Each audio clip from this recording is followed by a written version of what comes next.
Welcome to the Deep Dive, where we take the exhaustive research and distill it down to the pure, powerful insights you need to be truly well-informed. Today, we are undertaking a mission that goes far beyond just a single historical moment.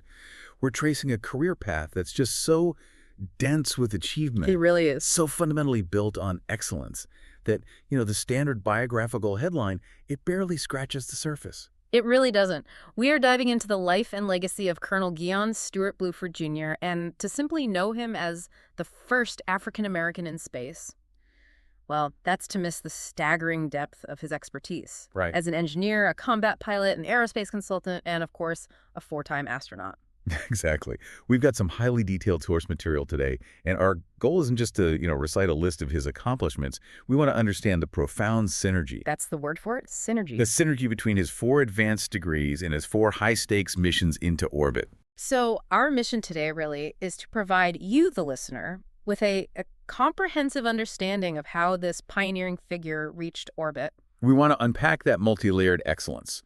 What was the depth of commitment required to achieve this status in multiple high-level fields and, all at the same time? And before we dive into the foundational details of his education and military career, let's establish a really crucial piece of global context right at the top. Okay. Bluford's achievement in 1983 was, of course, monumental for the United States, no question. Absolutely. But it was not the first time a black person had flown in space. Right. That's such an important distinction. He was the second black person overall. Exactly. He followed the Cuban cosmonaut Arnaldo Tamayo Mendez, who flew on a Soviet Soyuz mission way back in 1980. So this immediately places Bluford's individual American achievement into this, broader international history of Cold War-era spaceflight. It does. It just reminds us that the frontier was being broken across multiple geopolitical spheres at the same time. A really good point. And while the history of that frontier is absolutely global, Bluford's specific path was rooted in something else. It was an unparalleled dedication to American technical and military rigor. Okay, so let's start there. Let's look at the foundation upon which he built everything. If we really connect this to the bigger picture, Bluford's educational journey itself, it's a testament to the type of tireless, strategic, intellectual curiosity that NASA prizes. It's not just about collecting diplomas. It's about a career-long dedication to mastering these diverse, complex, technical, and managerial fields. And the stack of degrees is honestly where we have to start because it just sets the bar so high. It does. He starts by graduating from Overbrook High School in Philadelphia in 1960. 4 years later, he has his Bachelor of Science in Aerospace Engineering from Pennsylvania State University. That's 1964. And that's his entry point. That's the core, the highly technical world of flight mechanics, advanced structures. It all starts there. But he doesn't stop. He immediately starts broadening that base. After serving in Vietnam, he comes back to his academics. He does. He earns a Master of Science, also in Aerospace Engineering, from the Air Force Institute of Technology, or AFA. That was in 1974. And he didn't slow down there. Just 4 years later, in 1978, he completes his Doctor of Philosophy, his Ph.D. Also from AFT, and this is a key detail. It was in Aerospace Engineering, yes, but with a specific minor in laser physics. Okay, that minor in laser physics, that's a technical detail that just jumps right out. It was absolutely cutting-edge stuff in the late 70s. Oh, absolutely. So can you unpack the significance of that specialization for us? What does a deep understanding of optical and laser systems actually mean for an astronaut who's about to fly on the space shuttle? It's absolutely crucial. Think about it. At that time, so many of the advanced scientific and military payloads involved remote sensing. So using light, infrared, that kind of thing. Exactly. Using light, infrared radiation, lasers, all to measure distances, map the Earth, analyze atmospheric composition. An astronaut with a Ph.D. focused on laser physics isn't just an operator following a checklist. He's an expert. He's an expert who fundamentally understands the instruments, the underlying optical principles. It's a whole different level. This unique expertise meant he was just perfectly positioned to manage and troubleshoot the high-fidelity optical and infrared experiments that would define missions like STS-39 later in his career. So he was basically built to handle these specialized state-of-the-art physics experiments from the ground up. That's a great way to put it. Yes, he had the foundational aerospace knowledge, but he layered on this highly specialized physics. But then, after his astronaut selection and during his early flight career, he makes another sharp pivot. He does. In 1987, he goes back to school again, this time to earn a Master of Business Administration, an MBA from the University of Houston Clear Lake. So was this just a personal interest? Or was this something that NASA and the Air Force were actively encouraging their senior people to get? This kind of management expertise. I think it's likely a bit of both, but the strategic value is just undeniable. Once an astronaut transitions from being a pure technical specialist to a senior leader. Right, within NASA or the Air Force or later in the private sector. Exactly. Mission success starts to hinge on more than just your technical depth. You need to manage budgets, you have to lead large teams, understand strategic resource allocation, communicate with external partners, corporate, governmental. There's a whole different skill set. It is. So that combination BS, MS, Ph.D. in engineering and physics, and then followed by an MBA, it just demonstrates this commitment to organizational management. And that's foundational for someone who will eventually lead major corporate divisions, which, of course, Bluford later did. And the source also notes he attended the Wharton School of Business at the University of Pennsylvania. So this wasn't a one-off. This broadening of capability into business and strategy was clearly a deliberate, long-term commitment on his part. It really suggests he was always preparing for the next highest level of leadership. He was always looking ahead. Okay, so we've got the academic side. Let's talk about the operational rigor that provided the counterweight to all this academic excellence. His Air Force career. This is what hardened him into a premier operational candidate for NASA.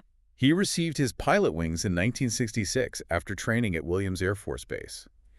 And when you look at his flight logs, the numbers are just staggering. They are. Over 5,200 hours of jet flight time. And this included flying a remarkably versatile list of aircraft, everything from the trainers, the T-33 and T-37. To high-performance fighters like the F-4C and even the high-altitude reconnaissance aircraft, the U-2TR-1 and the F-5AB. That versatility, what's that tell you about a pilot? It's a massive indicator of adaptability and mastery across just completely different flight regimes. You're going from basic training to supersonic combat to extremely high-altitude strategic flight.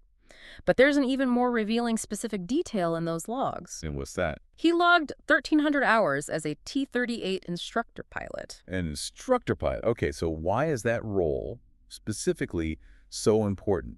Does it tell us more than just raw flying skill? Oh, it tells us everything about his core character and his reliability. Being an instructor means you are responsible for the lives of others. You're not just flying the plane anymore. No, you're responsible for articulating complex maneuvers under stress, for effectively managing and mitigating risk in this incredibly fast-paced environment. It's not just flying proficiency, it's the ability to transfer complex knowledge and maintain absolute control when things go wrong.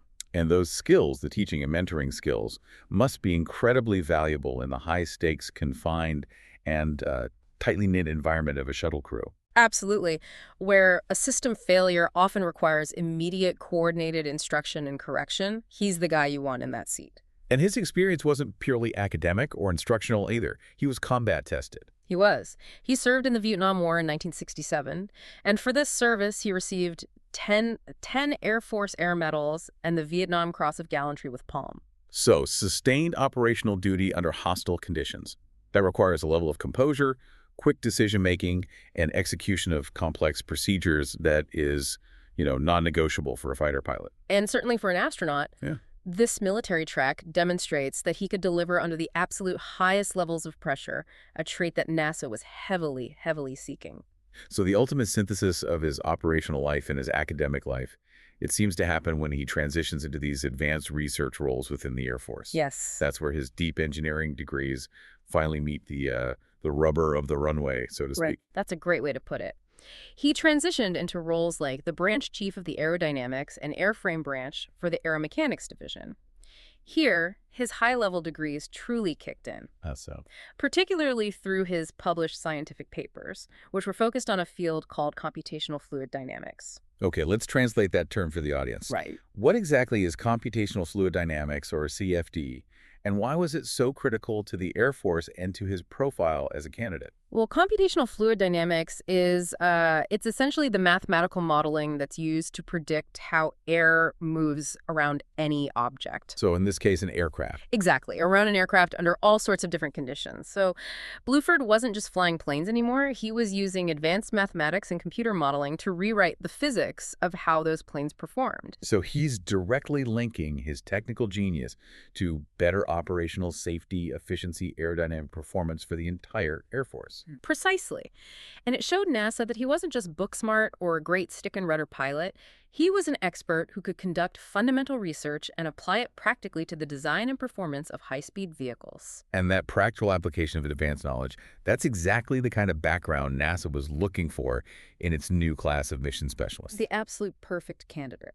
So Bluford has the 4 advanced degrees, the combat experience, the T-38 instructor rating, the research background in CFD, and over 5,000 flight hours. He applies to NASA, and in 1978, he's chosen. He was selected as part of NASA Astronaut Group 8, a historically significant cohort often dubbed the 35 New Guys. And this group really represents a massive turning point for NASA. This is post-Apollo, and it's the very first group selected specifically for the Space Shuttle program. It really is the dawn of a new era. And crucially, this group included a wealth of other pioneers who would go on to reshape the demographics and the capabilities of space exploration. Oh, absolutely. I mean, Sally Ride, who would become the first American woman in space, Ronald McNair, Frederick D. Gregory. A stellar class. Bluford was instantly operating an elite company, but also in a cohort that was explicitly designed to be more diverse than any group that came before it. And that brings us to a crucial historical context point regarding his recruitment. Right. The source materials confirm that Bluford, McNair, and the women in the class were recruited as part of a significant, deliberate effort by NASA to increase the representation of minority and female astronauts. And this effort was famously and very publicly spearheaded by the actress Nichelle Nichols. Star Trek's Lieutenant Uhura. She was actually contracted by NASA to help recruit the best and the brightest from these underrepresented groups. So let's pause here on a fascinating nuance.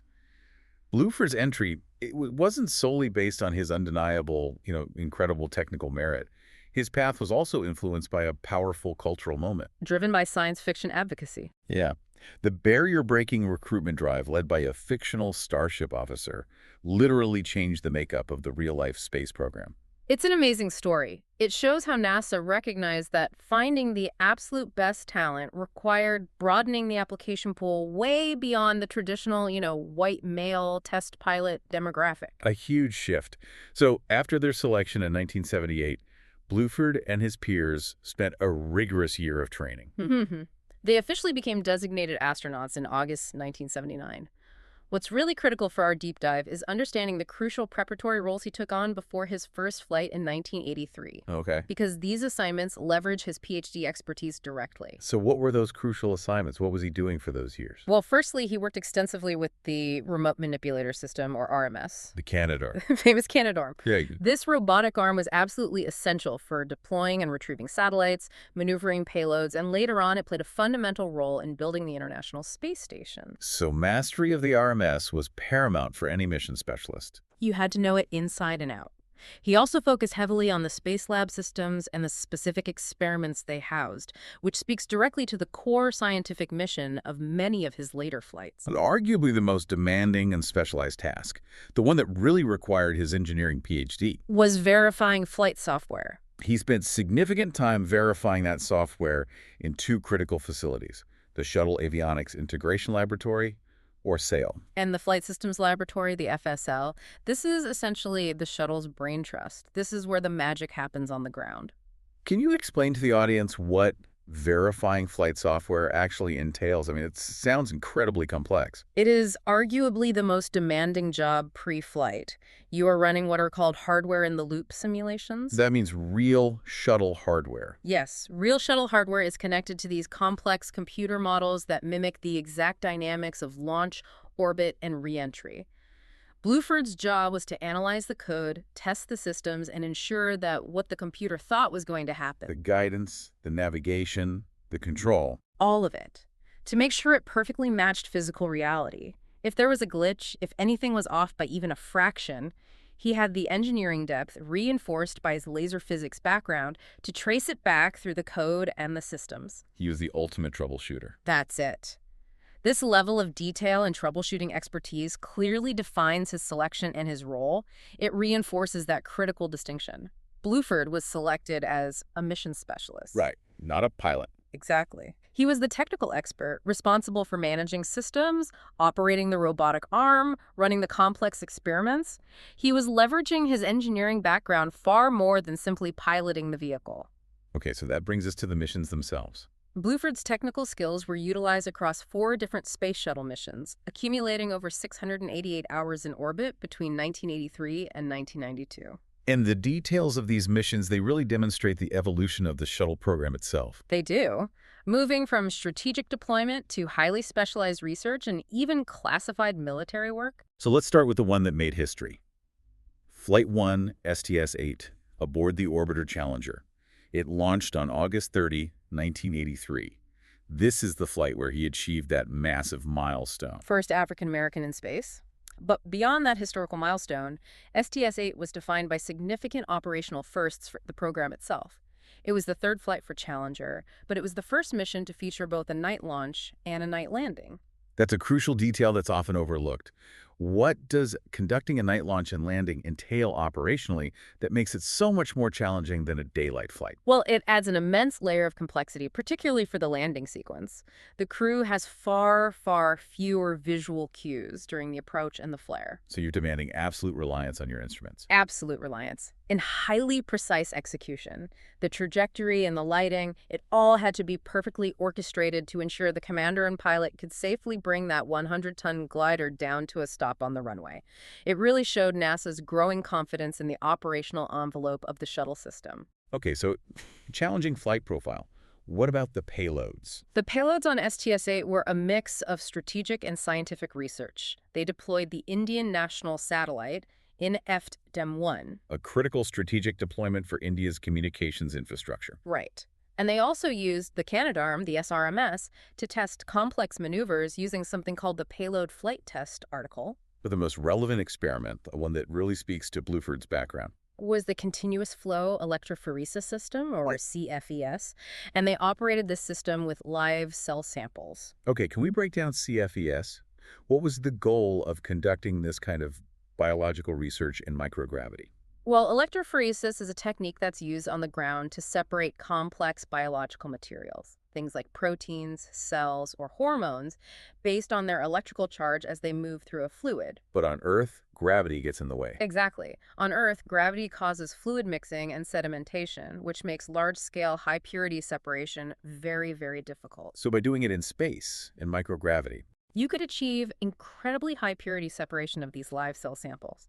And that was crucial for potential pharmaceutical applications in space.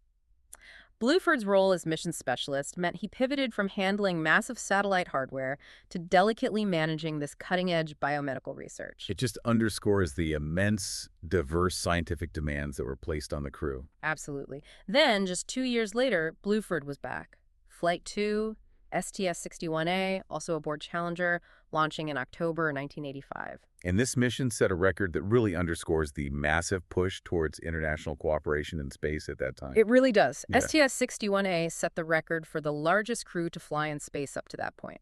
An immense crew of 8. Well, And that included 3 European payload specialists. It was a hugely complex multinational endeavor. this was the German D1 Space Lab mission, and it was a monumental achievement for the German Aerospace Research Establishment, the DFVLR. And that operational structure led to an unprecedented political and logistical first. It was the first U.S. mission in which payload control was fully transferred to a foreign country. Specifically, the German Space Operations Center in Oberpfaffenhofen. That's right. That must have created an immense operational and trust hurdle. You've got an American vehicle in orbit, but a foreign partner is dictating the schedule and operations for how many experiments? 76 onboard experiments. Wow, that's incredible. It highlights the political maturity and the trust that was being built in the pre-ISS era. Imagine the complexity of the logistics, the communication protocols, the system redundancy checks required to literally hand the operational reins of an orbital mission over to a foreign control center thousands of miles away. And Bluford, as a highly trained mission specialist, was critical in ensuring that all 76 of those distinct experiments covering fluid physics, materials processing, life sciences navigation were executed flawlessly under this new multinational command structure. He had to be a technical expert and a diplomatic communicator, both at the same time. Okay, so moving into the 1990s, focus shifted a bit. It did. Bluford was on Flight 3, STS-39 aboard Discovery, launching in April 1991. And this mission was heavily oriented towards classified and military research. Yes, reflecting the geopolitical priorities immediately following the Cold War. The mission centered on the AFP-675 payload.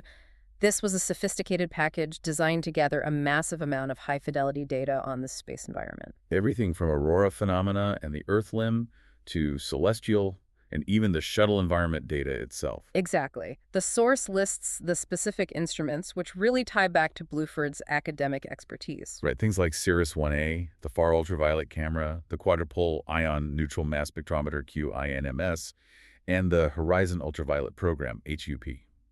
Okay, so these are just acronyms to a general audience. Let's translate their function. Why were they so critical? Yeah, let's start with Cirrus-1A. What was that? Cirrus-1A stood for the Cryogenic Infrared Radiance Instrumentation for Shuttle. This instrument was designed to measure infrared radiance from the atmosphere. And why? What's the point of that? Well, to understand background signatures that could interfere with satellite-based defense and observation systems. His background in physics, especially the optical spectrum from his Ph.D. minor, Made him uniquely qualified to operate, calibrate, and troubleshoot these highly sensitive instruments. precisely. And the QIMSS, that sounds like some kind of sophisticated environmental monitor. That's exactly right. The Quadrupole Ion Neutral Mass Spectrometer is essentially a high-tech sniffer. A sniffer. Yeah, it's designed to measure the composition of the super-thin atmosphere, the ions and neutral particles around the shuttle itself. And this is critical for understanding contamination, decay of orbit, and for future spacecraft design. Operating this requires immense technical skill and a real appreciation for microphysics. And the crew also deployed and retrieved the SPY-S2 carrying the Infrared Background Signature Survey, or IBSS. Which, again, requires precise manipulation using the Canadarm, reinforcing the continuous relevance of Bluford's pre-flight training. And fitting that era, they also deployed a classified Department of Defense payload from the multi-purpose experiment canister. The need for security and precision on a mission that blends open scientific research with classified defense assets, that adds a whole other layer of operational complexity. It does. Bluford was operating right at the nexus of science and national security. His final mission was Flight 4, STS-53, again aboard Discovery, launching in December 1992. And the focus remained heavily on classified work, specifically deploying the Department of Defense payload DoD-1. This mission really just further solidified the dual operational nature of the shuttle fleet at the time. Absolutely. While the primary objective was the deployment of the DoD payload, the crew simultaneously performed several military man-in-space and NASA experiments. This consistent requirement to serve both national security and pure science showcases just how versatile and reliable Bluford was as a mission expert. And after completing 115 orbits, Discovery landed. So, to summarize, his operational era. Bluford logged over 688 hours in space across those 4 missions between 1983 and 1992. That sheer volume of diverse, high-stakes experience is what really cemented his status as a technical authority. And that intense operational career didn't just end when he returned to Earth for the last time. Not at all. When Bluford retired from NASA and the USAF in July 1993, he immediately transitioned into these high-level corporate roles, demonstrating the immense market value of his unique combined skill set. His transition to industry was, it was meteoric. He immediately became the vice president and general manager of the engineering division of NYMA. And shortly after that, he was the vice president of the aerospace sector of Federal Data Corporation. And then, in the early 2000s, he took on an immense role as the vice president of microgravity R&D and operations for the Northrop Grumman Corporation, holding that role until 2002. And this transition just demonstrates the perfect synergy of his career choices. Northrop Grumman, one of the world's largest defense and aerospace contractors. Right. They needed a leader who could manage complex R&D projects, not just technically, but strategically. And this is where The MBA, the Ph.D., and the operational flight experience all converge in one person. He could talk to the engineers in the lab, he could understand the physics of microgravity research, and he could communicate the strategic value to the boardroom. He speaks all the languages. He does. And since September 2002, he has continued his high-level involvement as the president of Aerospace Technology, which is his own engineering consulting organization. So his sustained relevance in the industry is a key part of his legacy. But one of the most crucial and sobering roles he took on post-flight was public service related to a disaster. Yes. In 2003, following the tragic loss of Space Shuttle Columbia, he served as the executive director of investigative activities for the Columbia Accident Investigation Board, the CAIB. A critical role. Yeah. And his specific experience made him uniquely qualified for it. The CAIB was tasked with determining what caused the failure and, just as importantly, how to prevent it from happening again. And that required a deep, intimate understanding of the shuttle's complex systems. It did.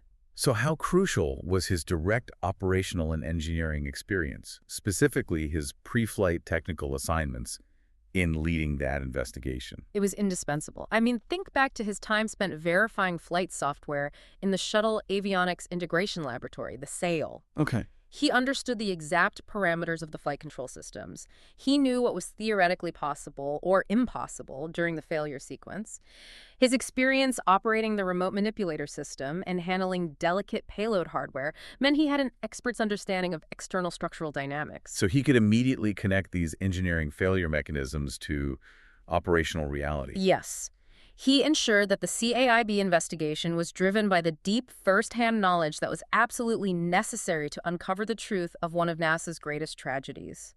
His involvement ensured that the investigation was grounded in operational engineering expertise. That sustained application of expertise is just remarkable.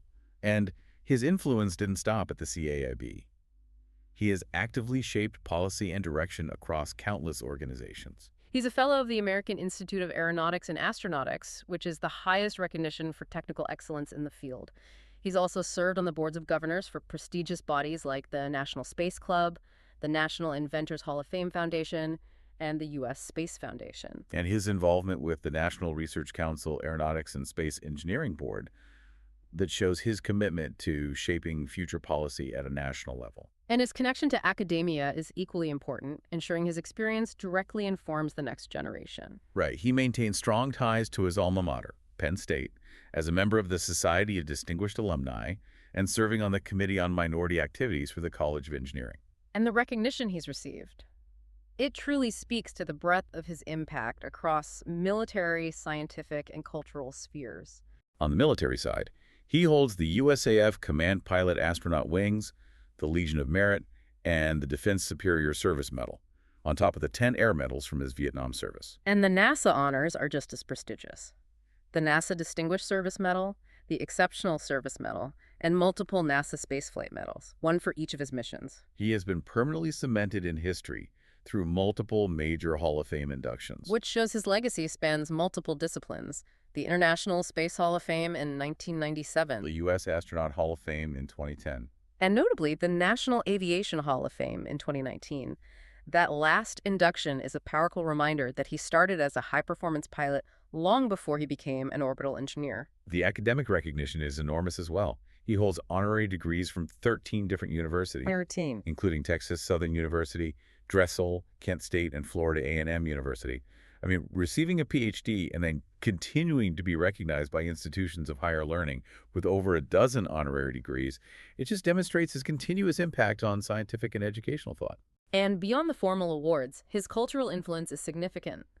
He was recognized in Molefi Kipasante's seminal work, 100 Greatest African Americans, back in 2002. And in 2017, the Philadelphia Orchestra commissioned a 25-minute piece for orchestra and choir in his honor called Hold Fast to Dreams. His life has clearly resonated with the arts and the wider community, transcending the technical world he inhabited. And his name is literally built into institutions designed to foster future talent. The Bluford Drew Jemison STEM Academy West in Baltimore, for instance. And the Guion S. Bluford Jr. Building at Penn State's Innovation Park. His legacy isn't just passive history, it's an active structure for modern education and aerospace development. Okay, so we've taken a deep dive through the extensive source material, moving chronologically through 4 decades of rigorous commitment. Now it's time to synthesize the core takeaways that define Bluford's singular career. His life is the ultimate proof that excellence is cumulative. The core elements of his success weren't disparate events, but these interlocking layers of expertise. You have the 4 advanced degrees, including the Ph.D. in Aerospace Engineering and Laser Physics, followed by that strategic MBA. Then you have the extensive combat and instruction flight hours. The barrier-breaking STS-8 flight. And his sustained, crucial contribution to national safety and aerospace strategy post-NASA, which was exemplified by his leadership role on the Columbia Accident Investigation Board. So what does this all mean for you, the learner? Bluford's life story isn't merely about achieving a statistical first. No. It is about demonstrating how intense, diverse, and continuous expertise, from writing computational fluid dynamics papers for the Air Force to verifying spaceflight software in the SAIL, translates into a career that influences multiple generations and critical national safety missions. He was the perfect example of a technical specialist required to integrate high-level science, defense strategy, and human exploration. And for you, the learner, we want to leave you with a final thought, one that connects this intensely technical, disciplined career back to a deeply personal human narrative. We noted earlier that Bluford was an Eagle Scout himself. Right. And he was tasked with a profound mission after the 1986 Challenger tragedy.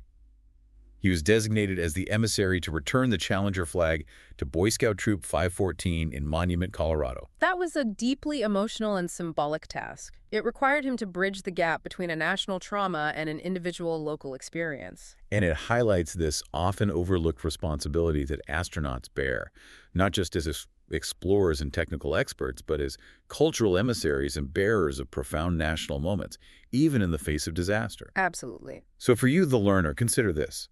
How does a life dedicated to highly technical, almost impersonal science constantly intersect with and shape these deeply personal human narratives? The astronauts are, in fact, the ultimate bridge between the scientific frontier and our collective human spirit, carrying the weight of expectation and emotion on every single flight. That intersection of rigorous discipline and profound human responsibility is truly what defines a figure like Guion Bluford. Something to think about until the next deep dive. Absolutely. Thank you for joining us as we unpack this extraordinary career. We'll see you next time.